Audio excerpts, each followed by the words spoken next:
Articles. Articles हम किसे कहते हैं? ए एंड द को हम आर्टिकल्स कहते हैं। किसे कहते हैं? ए एंड द को हम आर्टिकल्स कहते हैं। अब आर्टिकल्स दो टाइप के होते हैं, definite article and indefinite article. अब डेफिनेट आर्टिकल में कौन आता है? डेफिनेट आर्टिकल में द आता है, एंड इनडेफिनेट आर्टिकल में ए और एन आता है। ठीक है। अब हम द किसके सामने इस्तेमाल करते हैं? पर्टिकुलर पर्सन और थिंग। जैसे द सन शाइन्स ब्राइटली, तो द सन हुआ। नहीं तो आप बोलोगे कि एच तो कंसोनेंट है, फिर उसके सामने द क्यों लग रहा है? हम एक पर्टिकुलर थिंग के बारे में बात कर रहे हैं, sun. The sun shines brightly. Okay.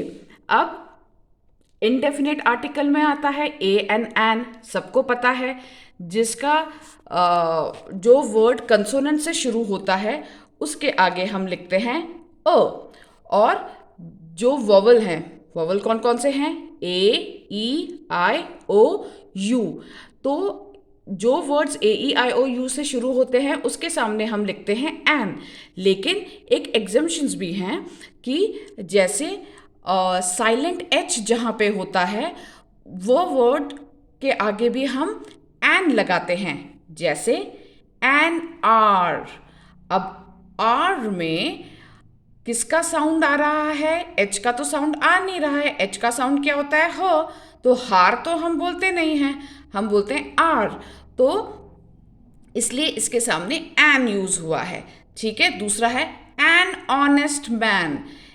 ये स्पेलिंग, ऑनेस्ट की स्पेलिंग स्टार्ट तो हो रही है एच से, कंसोनेंट से, लेकिन इसका साउंड ओ का आ रहा है, ऑनेस्ट मैन, इसलिए इसके आगे आएगा एन। अंडरस्टूड?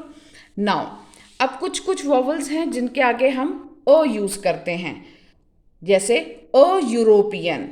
ये आप बोलोगे ये तो साउंड ई से शुरू हो रहा है, लेटर तो ई है, ये तो वॉवल है, फिर हम इसके आगे अ क्यों लगा रहे हैं?